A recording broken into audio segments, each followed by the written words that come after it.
যখন শেষ হয়ে আসে, শনিবারটা আসলে মনটা কিন্তু বেশ খুশি খুশি লাগে যে যাক 2টো দিন কিন্তু ছুটি পাওয়া গেল। কিন্তু না, ছুটি কিন্তু বাইরের কাজের, ঘরের কাজের কিন্তু কোনো ছুটি নেই। তো hello guys, welcome back to my channel signing rainbow blog channel থেকে আমি সঙ্গীতা চলে এসেছি আরও একটা নতুন ব্লগ নিয়ে। আমার নতুন ব্লগে তোমাদেরকে স্বাগত জানাই। তো দেখতে পেলে আজকে কিন্তু আকাশটা বেশ ভালো। আজ কিন্তু একদম বৃষ্টি নেই, বেশ কিন্তু রোদ রোদ উঠেছে, রোদ উজ্জ্বল একদম। হ্যাঁ, আর আমি চলে এসেছি কিন্তু ঘরে বিছানাটা পরিষ্কার করে নিলাম। এদিকে কিন্তু অনেক ফুল হয়ে আছে, জবা ফুল হয়েছিল, সেই দিয়ে কিন্তু পুজোটা কমপ্লিট করে ফেলেছি। আর আজকে কিন্তু আমার হাজব্যান্ড পুজো দিয়েছে, কারণ শাশুড়ি মার শরীরটা কিন্তু ভালো নেই, প্রচণ্ড ঠান্ডা লেগেছে, জ্বর আসছে। জ্বরটা আগের থেকে একটু কম, কিন্তু গায়ে জ্বর আছে।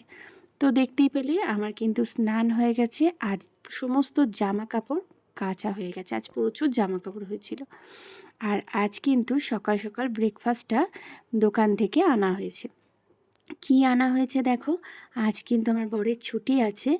আজ আনা হয়েছে দেখো পরোটা আর ঘুগনি। আর ঘুগনিটা বেশ ভালো হয়েছে কিন্তু, বেশ দোকানের ঘুগনি মনে হচ্ছে না, মনে হচ্ছে বাড়িতে তৈরি। বেশ সুন্দর লাগলো।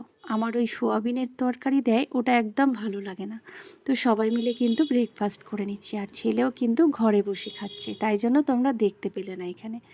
আর এদিকে দেখো মাছটা বার করে নিয়ে এসেছি, ঠিক আছে, একদম ধুয়ে পরিষ্কার করে একদম কিন্তু নুন হলুদ মাখিয়ে নিয়েছি। আর এই মাছের এখন ঝোল হবে, ঝোলই করব, মাখাই করব, বেশি ঝোল রাখবো না, আবার গা মাখাই রাখবো। হ্যাঁ, কাইও করব না। তো সেই জন্য কিন্তু মাছটা ভেজে নিচ্ছি।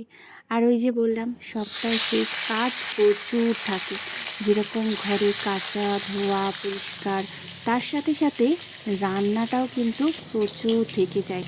যেহেতু ছুটিও থাকে, সবাই বাড়ি থাকে, সবার মন মতন কিন্তু রান্নাটাও করতে হয়।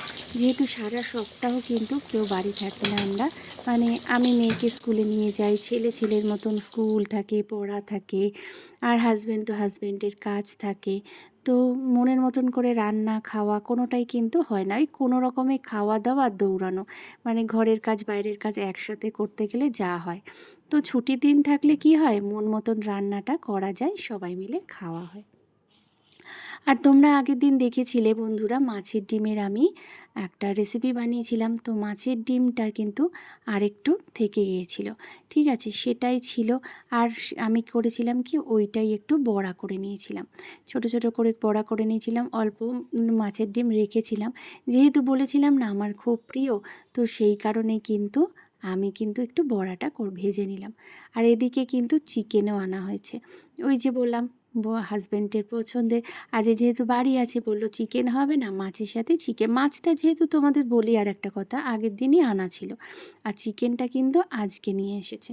তো সেই কারণে ভাবলাম যে ঠিক আছে, করেই ফেলি, দুবেলার খাওয়া, আর থাকলে পরের দিন খাওয়া হবে, কি আর হবে, সব তো আর এত তো আর লাগে না। মাছও প্রচুর এনেছে। তো চিকেনটাই দেখো ম্যারিনেট করে নিলাম, আজ একটু অন্যরকম করে ম্যারিনেট করলাম। আজকে করলাম দেখো একদম পেঁয়াজ তেল, নুন আর সর্ষের তেল তো অবশ্যই দিয়েছি, আর মানে আর আদা, উম, মানে রসুন বাটাটা পরে দেবো, সব দিয়ে মেখে নিয়ে ম্যারিনেট করে রেখেছি। আর এদিকে আলুটা ভেজে নিচ্ছি, আর তারপরে তেলের ওপরে দেবো ওই আদা আর রসুন বাটা, কাঁচা লঙ্কা বাটাটা। আর কাশ্মীরি লঙ্কার গুঁড়ো তো ধনের গুঁড়ো মাখিয়ে নিয়েছিলাম ম্যারিনেট করার সময়। আর এই যে দেখো, আর একটু গন্ধটা, মানে কাঁচা যে গন্ধটা রসুন আর পেঁয়াজের চলে যাওয়ার জন্য তেলের ওপর দিয়েছি, দিয়ে কিন্তু একটু ভেজে ভেজে নিচ্ছি যাতে গন্ধটা চলে যায়। কাঁচা গন্ধটা চলে গেলে তারপরে কিন্তু ম্যারিনেট করা মাংসটা ঢেলে দেবো। এই দেখো ঢেলে দিচ্ছি, ঢেলে দিয়ে ভালো করে কষাবো। আর কাশ্মীরি লঙ্কার গুঁড়ো কিন্তু আমি আরেকটু দেবো, যখন কষানো হবে তখন কিন্তু আরেকটু দিয়ে মানে একদম ভালো করে কষাবো। কালারটা কিন্তু এইখানেই আসে, জানো বন্ধুরা, চিকেনের কালার কিন্তু এখানে আসে। অনেকের দেখবে চিকেন রান্না করে একটু সাদা হয় দেখতে পরে ঝোল করলে, কিন্তু তোমরা যদি এইভাবে করো না, দেখবে কালারটা দারুণ আসে কিন্তু। যাই হোক, জমিয়ে কিন্তু আজকে দুর্দান্ত লাল লাল চিকেনের একদম ঝোল হয়ে বানিয়ে ফেলেছি। আমার কিন্তু হয়ে গেছে রান্নাটা। চিকেন রান্না কিন্তু আমার কমপ্লিট বড় বড় আলুর দিয়ে। তো চলো দুপুরে খাওয়া দাওয়া কিন্তু আজকে সেরে ফেলবো। যাবো এবার স্নানে। তো আর একবার স্নান করতে হবে কারণ ঘেমে গেছি। চলো আজ দুপুরে খাওয়া দাওয়ার পরে তোমাদের সাথে দেখা হচ্ছে আবার সন্ধেবেলা, কারণ একটু বিশ্রাম করে নিই। কারণ আজকে লিট্টি বানাবো, ঘরে লিট্টি বানিয়েছি। কেমন হয়েছে বলো তো বন্ধুরা লিট্টিগুলো? অবশ্যই জানাতে কিন্তু ভুলো না। তার সাথে কিন্তু আলু মাখা আছে, আলুর চোখা সব রকম মশলা দিয়ে। তো অবশ্যই কিন্তু জানিও কেমন হয়েছে। দেখা হচ্ছে পরের ভিডিওয়। আজকে এই পর্যন্তই, টাটা বাই বাই।